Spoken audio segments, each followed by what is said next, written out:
There's only three things, in life that get time: criminals, relationships, and football managers. Why is it that? Because anything else don't get time. If I get into a new job and after 3, 4, 5 weeks or months, I'm not performing properly, what happens? I lose my job. If it gets to the point where anything, I can't even think of something that you do,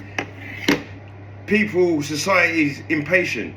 So why is it that managers get time, relationships get time? If criminals get time, if I'll give you an example, a criminal, if someone does a madness and they're a criminal, are you gonna give them time or put them in prison? No, you're gonna put them in prison, because if you leave them out there, they're gonna keep doing the same thing and causing more problems in society. It's the same with a relationship. If you've got a partner that keeps doing the things that you don't like and you hang on to that, what happens? It ends up being a relationship that weren't worth putting into. But with football managers, they all get time. It's just like, oh, give him time, give him time, give him time. Now, I'm all for managers getting time, but it's like, if you're getting given time and there's nothing I'm seeing giving time for, what's the point? If you're in a partnership, relationship, whatever, if you're with your partner and they're making mistakes, but it's like, all right, we can rectify that, and they're not making those mistakes, even though you told them and you were trying to work on it, you'd be stupid to stay in that relationship. So why am I staying in this relationship with Thomas Frank?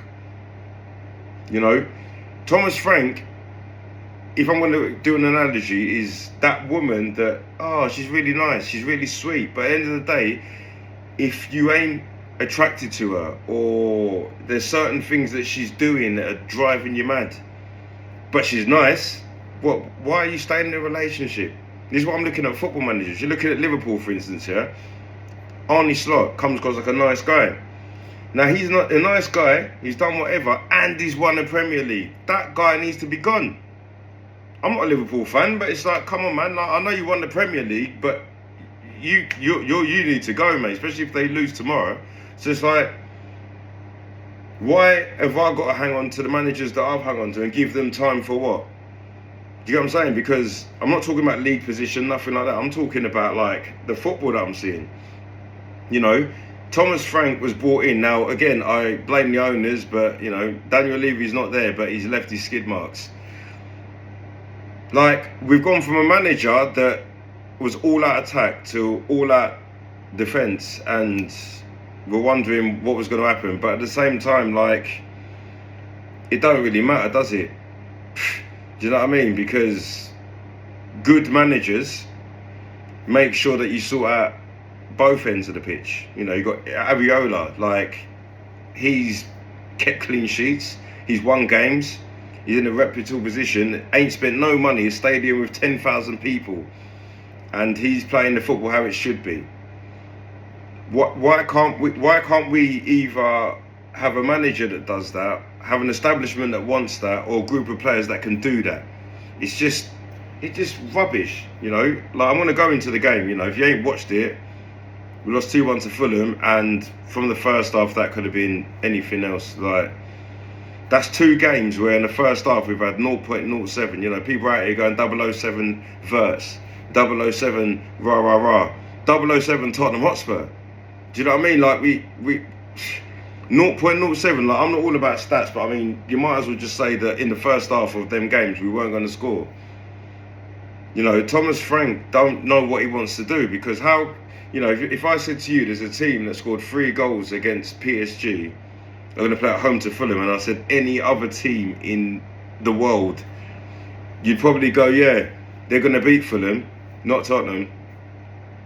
Shout out to Fulham. Fulham do what they need to do. It's not hard to beat Tottenham at their ground. Beating Tottenham at home is ridiculous. You got to think, we've won 3 games in 17. Do you know what I mean? I'd like to, I'm gonna have to have a look it up and see. Wolves might have won that amount in their last 17 games, but conveniently we finished 17th. So in terms of stats and positions in the league, I'm not expecting Thomas Frank to take us from 17th to the top 4. That weren't going to happen. But I mean, we might as well have kept Ange. That's the way I'm looking at it, because I think that the start of the league that we've had, in terms of the way we play football, I was thinking if we kept Ange, that's how we would have played anyway. We would have played some stinky football, wouldn't turn up, and even if we tried to turn up, we get beat 6-4. Getting beat 6-4, going all out, or losing 2-1 being defensive is the same thing to me. Which one do you want me to choose? They're both the same, man. Like, I don't prefer either. Like, surely we can find a manager or a group of players that can find a balance. We've got 5 wingers and the manager decides that we only need to use 1. We've got 2 strikers, they ain't good enough. We're playing both and play 1 in out of position. We've got 5 midfielders, centre midfielders that don't know how to play a through ball. We've got 4 full-backs that can't take on a winger as well as track back. It's just like, what are we actually trying to achieve? Like, the only person that I look at in our team that I can rely on in a whole game is Mickey van der Ven, and that's as far as it goes. You know what I mean? He's the only person I can rely on, and it's only because he's fast. It's not because like he's the best defender in the league. He's just fast. But even if you've got him, Van Dijk, Saliba, Gabriel, all these guys in defence, yeah, when you've got a dummy like Vicario in goal, it don't work, man.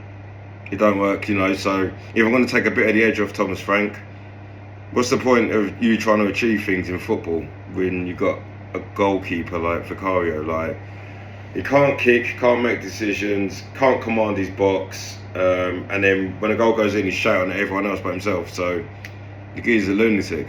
I just don't think he's wired up properly. Not to sit there saying I'm a perfect person, but nah, you got to be a real man to play in goal. And as much as I feel sorry for a goalkeeper because it's a lonely place, like, don't be a goalkeeper then, because I ain't got the mentality to be a goalkeeper. That's why I never went in goal. I commend goalies for being that strong, man. Trust me, because I've seen it. Like, that's the reason why I'm not tough enough to do that. I'm tough enough to play in midfield doing defence. But yeah, it's just there's no point in Thomas Frank staying. A war chest isn't going to sort this, because we could give him £100 million. It's not going to work. You look at Liverpool again. I'm not trying to sit there and push all our energy onto them, but you give Arnie Slot 300 mil, still probably won't work. Some things just don't work, innit? Do you know what I mean? If you ain't got a battery in it, it don't work. If you try and use a remote control, ain't got no batteries in it don't work, innit? And unfortunately, Thomas Frank ain't got the batteries. So yeah, I don't really look forward to any games anymore. People always say to me, why do I not go to games? This is because I've got more important things to do in my life on the weekend, which includes my children. It's just, I don't see the point of making the effort. We go into, I think we got Newcastle away next. Never win that even when we're on form. And then we've got Thomas Frank's old side at home. So my thing is just, that looks like 2 losses, but what are we going to do? Give him time? Yeah? Give him time, and then just lose those 2 and then end up playing Liverpool, who are probably as stinky as us, maybe stinkier. And if it gets to the point where Arnie Slot and Thomas Frank have both got their jobs, Arnie Slot will come out of there and probably save his life. So yeah, on to the next one. Come on, you Spurs.